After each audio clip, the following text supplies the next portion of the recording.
Hey guys, and welcome, and yes, it is time. The new free legendary lord has emerged, and it is going to be RAKARTH the Mighty. We're going to be doing some unit testing today, pin him up against 6 or 7 different combatants, gigantic beasts, legendary lords, a lot of foes he will expect to see on the battlefield. And of course, like we do with all unit testing, we are going to be bringing him with his full kit on his mighty expensive dragon Brachus. And he has some really useful items and abilities all round. We have the Whip of Agony, which will only be useful in a few of our testers, because this can't be used up against lords or heroes, only against the big and large beasties, cavalry and so forth. And it is minus 24 melee defense and removes terror and fear from a target, which is pretty funny. You can technically tear out the Shredder of Lustria now, so I'll hopefully see some of that in replays in the future. It also comes in with Whiplash, which is a nice buff he can pop on himself or an ally, as well as the Beast Lord Gaze to increase leadership and stop rampage. He has the Beast Slayer and, of course, Noxious Breath, like all mighty dragons do. He's coming with the Beast Armor of Karond Kar as well, increasing his melee defense and damage resistance when he is in range of a large fearsome foe. And up first, we are going to be pitting up against Franz. Now, Franz does come in at a whopping 2,704 bucks, or gold, I should say, when he is fully kitted out just like this, whereas RAKARTH on his mighty beast with all of his weapons and items equipped comes in at 3,031 gold, so a little bit more expensive. You can see Whiplash has been popped now, as well as Beast Slayer, increasing his weapon strength to 910, which is disgustingly powerful, and he does hit like a truck. Franz, who is obviously a mighty glass cannon, decided to flee here instantly, and basically in every single replay I've tried of these two guys, Franz gets annihilated in a matter of seconds. However, he is much cheaper and will normally be supported in such a battle like this with a regrowth or magical support, guns, and all that kind of nice stuff that Empire can bring to the table. But unfortunately for him today, it is not going to be good work, and the mighty RAKARTH will be able to drive him off and away from the battlefield. So strike one for the mighty Beast Lord himself. The tamer of mighty dragons can easily tame a meager griffin. How will he fare though up against someone with a bit more punch? Up next, Imric. Up next to face the wrath of RAKARTH is the mighty Imric, the Dragon Prince, the Dragon Tamer himself, a mighty duelist, one of the hardest hitting characters in the entire game, although he is disgustingly expensive, coming in at 3,369 gold. He is actually more expensive than RAKARTH, but comes with some nice little buffs and debuffs himself. Now, throughout my testing and small gameplay, I have actually played with RAKARTH so far. These two beautiful dragons do duke it out up in the sky. I think he is far better on his Manticore. Just from a cost perspective, yes, he's going to hit a lot kind of weaker, nowhere near as hard, don't come with those big, nice breath attacks, but his buffs still work fantastically, and he can still wallop an enemy, especially when Whiplash is active on his Manticore with deadly efficiency. And I think all round, being faster and a bit cheaper certainly does favour his playstyle, as well as his buffs and debuffs. As we can see here, up against a mighty foe such as Imric, RAKARTH simply stands no chance. Yes, he hits pretty hard as he is on a dragon, but against some of the harder hitting characters in the game, he's certainly not going to be able to do it. Now, of course, normally in a battle, there is a load of different effects that do come into play in these kind of duel situations. Fire coming from the ground forces, cycle charging, and so forth. But in a one-on-one duel, Imric, the Dragon Prince, is certainly still the top dog. So let's see how he fares against a foe. He should be amazing at taking down a large creature which doesn't have a rider, so he can actually drop one of his debuffs. Up next, the Thing. On the ground here, we have the ultimate prey of RAKARTH, a feral beast that he wants to snap and whip into submission, and that is going to be the Regiment of Renowned Hellpit Abomination, which does come in at 2,250 gold, so a fair chunk cheaper than RAKARTH, who I remind you is just over 3,000 gold at 3,031. Big breath attack coming down and not doing too much, but this is the perfect type of beast for the mighty Dreadlord himself. Coming down with a Whip of Agony, he can lower the melee defense and remove terror and fear on such a unit. I really like this ability, and oh my god, a beautiful attack animation coming in as Brachus takes the fight to the Hellpit Abomination. Now, I actually really like the debuff and the fact it can't be used on top of lords and heroes who do ride mounts. Oh my, look at that, look at the brawling. If for some reason Hellpits and dragons have really cool attack animations against each other they don't get to often see in other big beasties. But it makes sense, he's here to break in a beast. If you take someone like a Grimlock, a mighty Carnosaur who has ridden by Khotgar's side for an extended period of time, I think hundreds of years in fact, he's not going to be able to break him, because it's physically impossible by that point, especially when Khotgar is nearby saying, no, no, no, we're here to slay this mighty beast. It does make some sense thematically why that buff can only be popped down onto a feral unit, but at the same time, for balancing reasons, it does nerf that ability quite considerably, and this is what RAKARTH is going to have to do. He doesn't really want to duel the enemy commanders too much, unless they are a bit squishy, and of course a mighty dragon who can do jujitsu, as this one seems to be able to, will be able to punch someone like Franz, any foot characters or characters on horseback, but the larger creatures where he can't use all his debuffs effectively on them, he will certainly struggle against. Now against the Hell Pit Abomination, which as I said before is a far amount cheaper than RAKARTH, RAKARTH is pretty comfortable. Does manage to get the thing down quite low, although if we do get the health proc, it may become a bit more of a close battle. But every single time I face these two guys against each other, RAKARTH does dominate. At the same time, he has the ability to fly up in the sky if so need, and come down with those beautiful breath attacks. But unfortunately for him, the thing has managed to get its regeneration here, popping itself back up to a pretty decent amount of HP, but that still won't be enough. You can see the health difference is far too much. Down to about half health for RAKARTH, now popping the Beast Lord's Gaze, still going very strong. That whip and spear combo faring a little bit too much for the power of the thing, but it does take a long time. RAKARTH hits pretty tough when those debuffs do go down. It does become a slight more of a wet noodle contest. Well, two very big wet noodles, but still, despite that, it does take him a considerable amount of time. The thing is very tanky, and the animations don't help in the speediness of the duel. And he'll be able to munch on those Skaven slaves as well. So RAKARTH ending that fight with 2,300 health. Tends to fare a little bit better, of course, when the health doesn't get its regeneration and it just forms into a unit of rats and the like. So RAKARTH, very mighty in this matchup. Certainly does very well, and this is the type of target which I think is perfect for him, making some good value before being able to float away, breath attack down elite enemy units, and be used around the battlefield. Now, if healing was a factor for the Force of the Dark Elves, I think him on top of Brachus would be very competitive, but because it's not, and he's such a big, slow, slumberous target for both fire and the like, I think he's, definitely better on his little man score. I'm not a big fan of the Scourge Runner Chariot either. I just don't think it's a very good mount option in general, enough that he can do a relatively solid job for his price cost. So up next, let's pit him against someone a little bit more expensive. The Shredder of Lustria awaits. So the King of the Jungle, the Shredder of Lustria, whopping in with an insane 11,000 HP. But coming in at a very expensive 3,700 gold. I think the most expensive unit that we are going to be showcasing today. One of the most expensive units in the entire game, in fact. He is so powerful. Despite this, he can be affected by the Whip of Agony, which I find absolutely hilarious. The Shredder no longer causes terror, as Brachus and the mighty RAKARTH do try to whip him into submission to become a pet to add to his collection. Unfortunately, like we saw earlier on with someone like Imric, even with the debuffs, RAKARTH coming in, is still an elf at the end of the day on a dragon. Dragons are notoriously glass cannon, and after a big fat breath attack and the debuff has worn off, the Shredder of Lustria has barely taken a scratch, coming in and snapping at the spine of Brachus, slapping his lord to the ground and punching himself on the chest. I am the champion of the jungle, the true King Kong. Brachus ain't got nothing on me. Shredder of Lustria easily dismantles RAKARTH very quickly.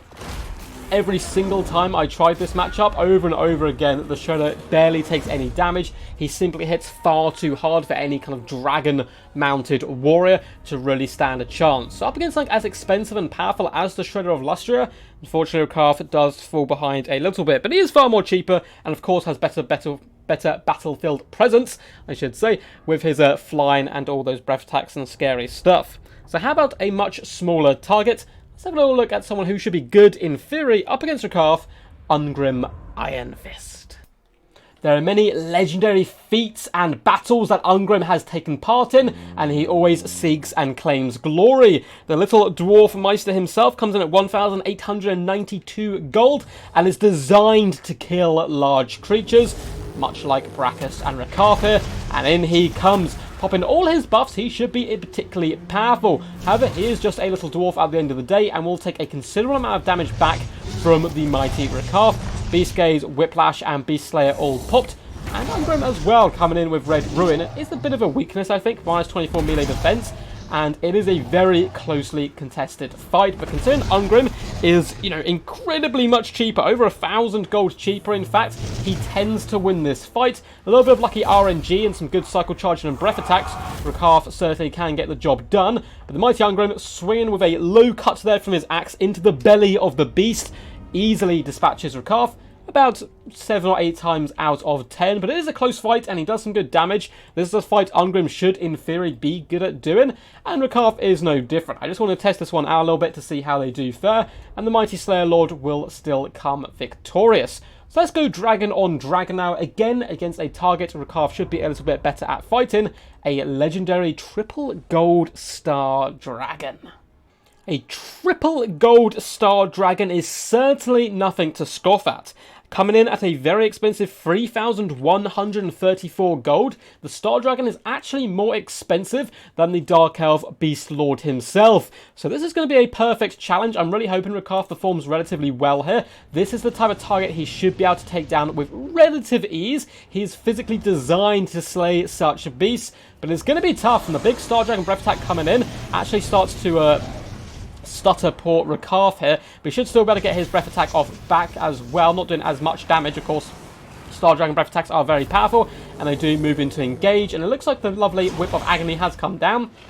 And this Star Dragon could, in theory, run from terror if its leadership got low enough, but of course, at the moment, it is doing relatively well, as the two beasts do fly into the sky and nip and claw at each other's necks. RAKARTH, popping Whiplash, Beast Gaze Lord, all that kind of good stuff, is doing relatively well here. The Star Dragon, particularly with the Whip of Agony pop, really struggles. Now, out of the Whip, it is certainly a far more even fight, although RAKARTH does tend to come out still pretty on top, but only just. And the Star Dragon is actually terrified and running away, which is absolutely hilarious. The mighty beast flees before its new or soon-to-be master, and it's going to be it, unfortunately, for the mighty Star Dragon.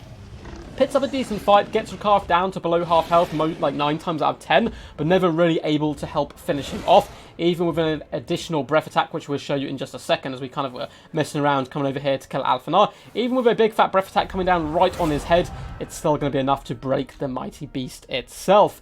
So still a relatively close fight, but a win for RAKARTH where it should be as well. So nice little tick in the box. He can take down large feral beasts. Pretty much every large creature in the game he will do absolutely fine against, apart from the Shredder of Lustria, because it's simply too powerful, punches too hard up against such a glass cannon.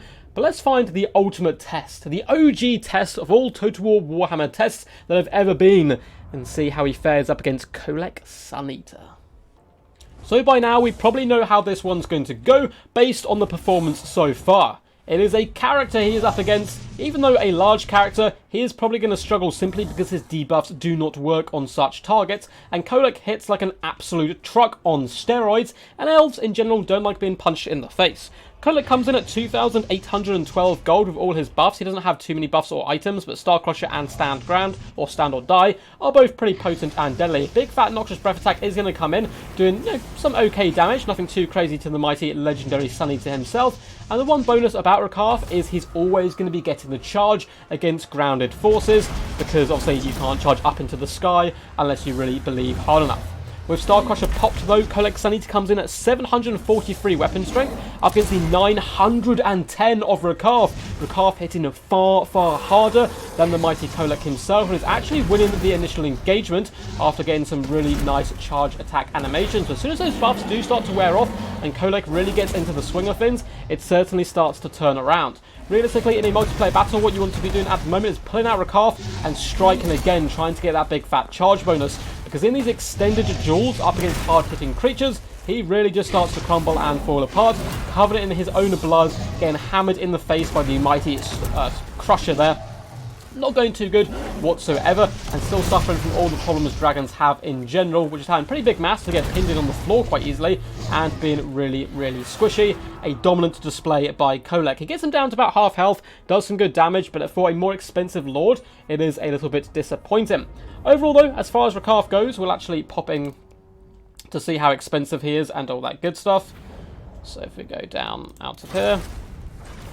Cool new background, by the way, from the guys at CA for the new free LC. It does make me beg the question, what is going to happen for the DLCs. It's still going to be Dark Elves, or we see them when we're not, who knows. But anyway, as for RAKARTH, pretty fun character. So obviously he has anti-large and keeps that anti-large when he's on his mounts, which is huge. Normally dragons lose anti-large, or combatants who do mount such mighty beasts tend to lose their anti-large, sometimes moving over to anti-infantry, but he keeps that when he is on top of the mighty Braccus. Of course, that does cost him 1,350 gold, with the Manticore is simply 500, Foot obviously 0, and the Scourge Runner Chariot at 300.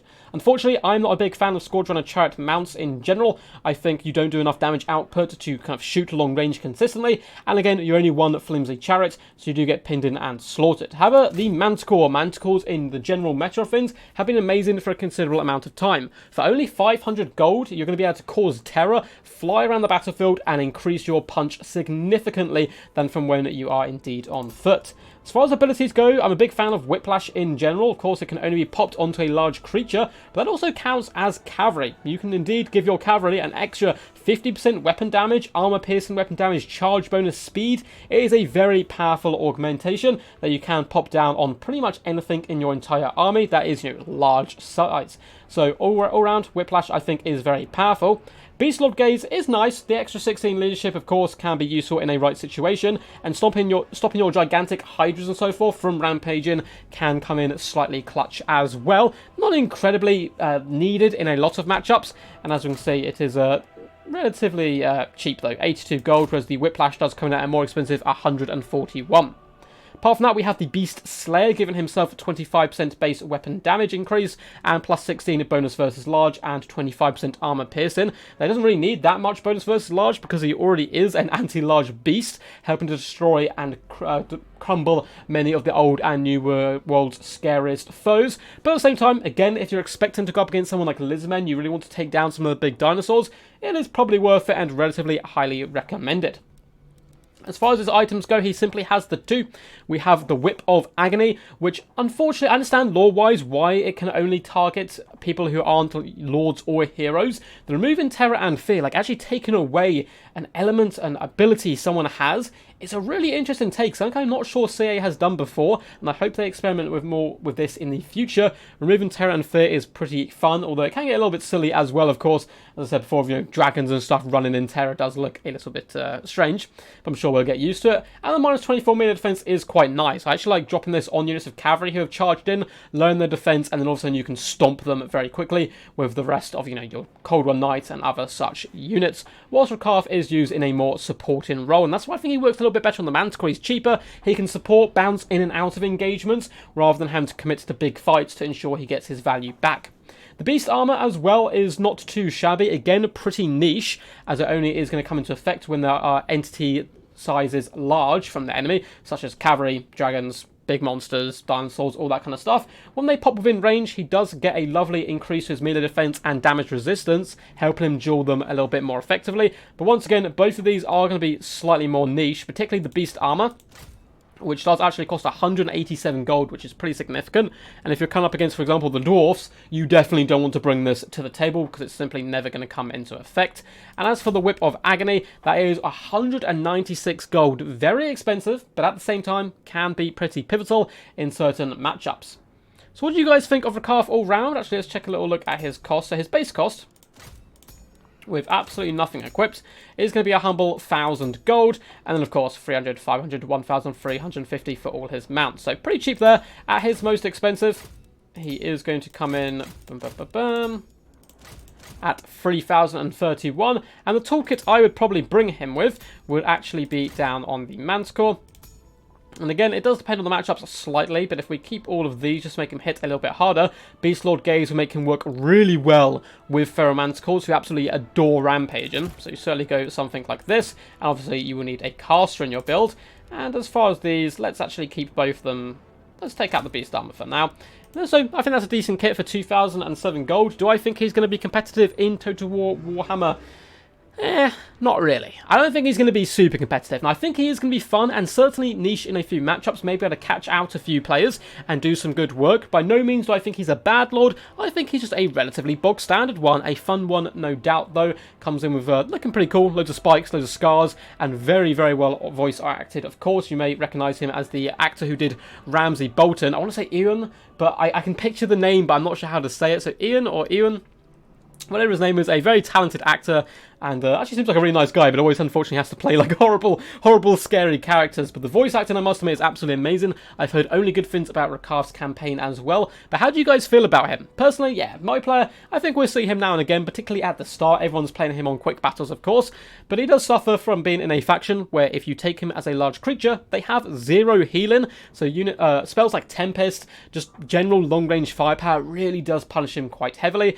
If the Dark Elves eventually in the future got a Lore of Life caster as a hero slot, for example, which is lore friendly, believe it or not, I think we'd see him as a far more competitive pick in the future. But still, a very fun Lord, and I'm certainly looking forward to seeing some replays by you guys sent in. And that's going to be it for the video. I hope you guys enjoyed. It is a bit of a strange video, something different from what I normally do. But if you enjoyed, feel free to show some support by putting a big old fat thumbs up underneath the video and commenting down below on your thoughts on RAKARTH. If you'd like to see future videos like this, also let me know what you would like me to showcase. If, for example, you'd like to see RAKARTH on his Manticore in matchups I would enjoy, going through builds where I think he could be competitive, or just looking over other units such as REL, who have been nerfed in the recent patch, yeah, let me know down below. If you are into Total War Warhammer content, feel free to subscribe to the channel. We drop new videos every single day, as well as a couple of streams every now and again. And if you want to support the channel, you can. Down below in the description is a link to my Discord, where you can join, send me replays, get involved in tournaments and so forth that I do indeed host. Or you can go over to my Patreon, where you can support the channel financially. And there's also a link down below to Nexus. If you want to buy Total War Warhammer, you've been looking to get into it, you can. Follow that link, buy the game via there. It's all supported by CA. It also helps support the channel. But anyway guys, until next time, peace, and as always, stay awesome.